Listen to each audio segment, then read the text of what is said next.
At 3:10 a.m. on September 14, 2025, the quiet skies above northwest Russia exploded with chaos. Ukraine launched one of the biggest drone attacks of the entire war, more than 360 drones in a single coordinated strike. Their target was not random. It was the Kirishi Oil Refinery, one of Russia's largest and most important refineries, located in the Leningrad region not far from St. Petersburg. The attack began with the sound of low-flying engines that many locals first mistook for distant aircraft. Then the blasts came.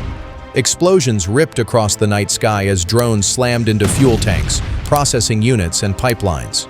Flames lit up the horizon, rising so high they were seen from towns miles away. The refinery, a massive complex that had been thought safe deep inside Russian territory, was suddenly burning.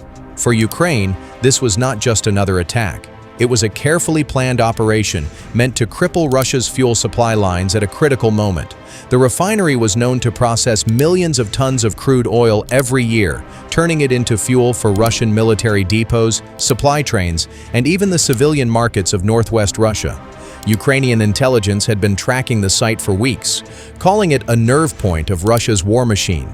Convoys of tanker trucks were seen moving fuel daily from the refinery to supply bases feeding Russian forces. Hitting Kirishi meant hitting the logistics heart that kept Russian vehicles moving, aircraft fueled, and bases supplied.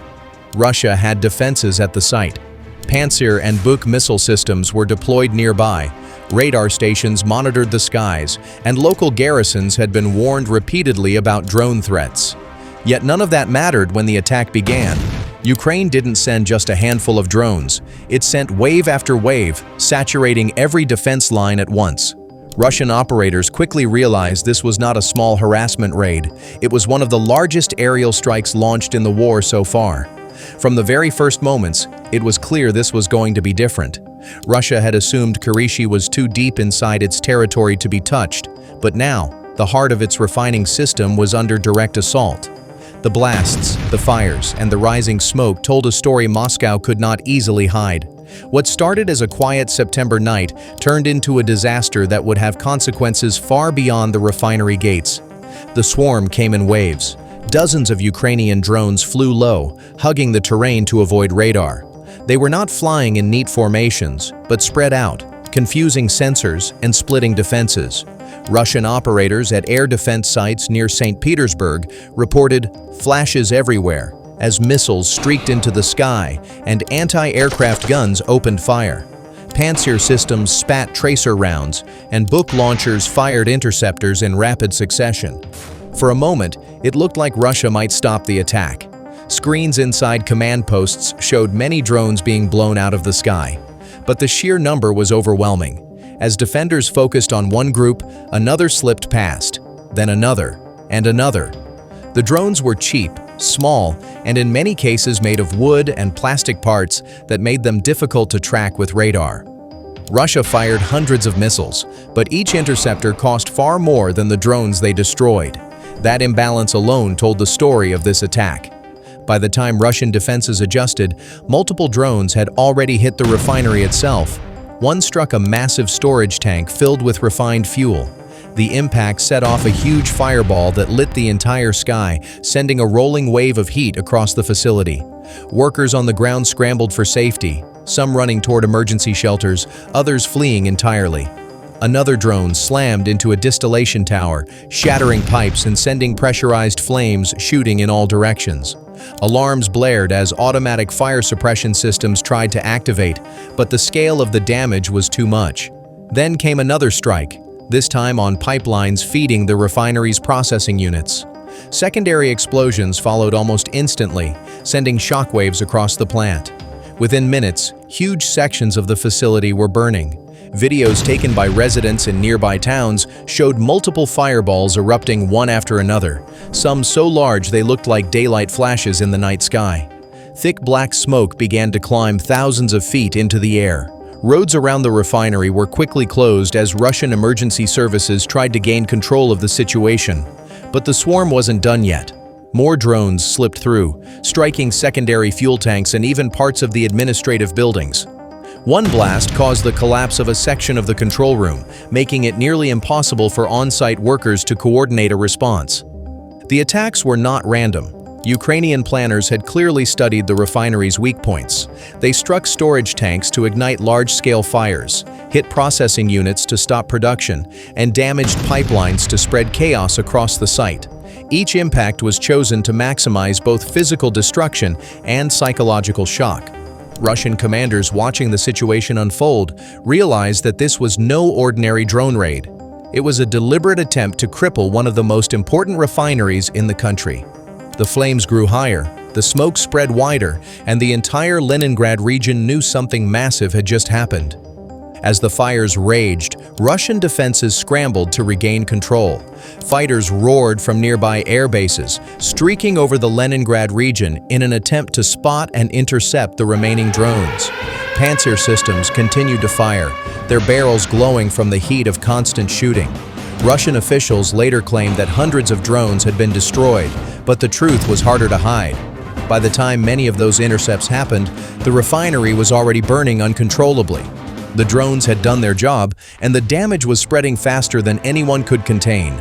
Inside command centers, frustrated operators faced another problem: jamming. Ukrainian electronic warfare pods had disrupted radar signals, creating ghost targets and delaying accurate tracking. Some air defense crews admitted that by the time they realized which blips were real, drones had already struck their targets. The layered shield Moscow relied on had been pierced. On the ground, emergency crews fought to contain the chaos. Explosions inside the refinery created secondary fires that jumped from tank to tank. Fire brigades from across the Leningrad region rushed to the site, but the heat was so intense they had to pull back. Residents in nearby towns reported feeling shockwaves strong enough to rattle windows and doors. Videos on local channels showed massive plumes of black smoke stretching across the horizon, so thick they blocked out the moonlight. Roads near the plant were sealed off by police. Ambulances rushed in and out through the night. Witnesses described the scene as a war zone. The collateral damage spread quickly. Thick ash rained down on residential neighborhoods. Power lines near the refinery collapsed after explosions in the switchyards. Hospitals in Kirishi and neighboring towns switched to backup generators. Traffic lights went dark, and trains on nearby tracks ground to a halt. Supply trucks heading toward St. Petersburg were forced to reroute, clogging alternate highways with long convoys. Panic spread among civilians as rumors of new attacks circulated online. Parents pulled children from schools the next morning, while shops and businesses closed doors, unsure if more explosions were coming. For many, this was the closest reminder yet that the war had reached deep into Russian territory. Strategically, the impact was devastating. The Kirishi Oil Refinery is one of Russia's largest, a cornerstone of both civilian energy supply and military logistics. It fuels army depots, supply trains, and even parts of the St. Petersburg economy. Taking it offline, even partially, struck directly at Moscow's ability to sustain the war effort. Analysts quickly estimated that up to 40% of Russia's refining capacity had been lost to Ukrainian drone strikes this year alone, and Kirishi was the latest, and perhaps most damaging, blow. The loss of this plant meant reduced fuel for tanks, aircraft, and supply trucks. It also disrupted heating and power for tens of thousands of civilians. Military planners admitted privately that operations on multiple fronts would now be strained, forcing Russia to reroute fuel supplies over longer, more vulnerable routes. The political fallout was immediate. Within hours, Moscow went into damage control. State media announced that only minor fires had broken out at the refinery and claimed they were quickly contained. Officials described the incident as terrorism, vowing swift retaliation. But these words clashed with the reality seen in leaked videos and satellite images. Footage shared by residents showed massive flames pouring from storage tanks and rising black smoke that could be seen for miles. Satellite shots taken the next morning revealed burned-out tank farms, collapsed structures, and long scorch marks across the switchyards. Western outlets confirmed the strike had caused heavy disruption, and analysts said the damage could not be hidden. Kirishi was not just another plant. It was a backbone of Russia's fuel network, and its temporary loss was a national embarrassment. For Russia's economy, the blow was severe. Energy markets reacted instantly, with speculation that billions of dollars in revenue could be lost. Fuel exports had to be rerouted through Western ports, creating bottlenecks and delays. Repair costs were expected to run into the hundreds of millions, with estimates that full production could take weeks, if not months, to restore.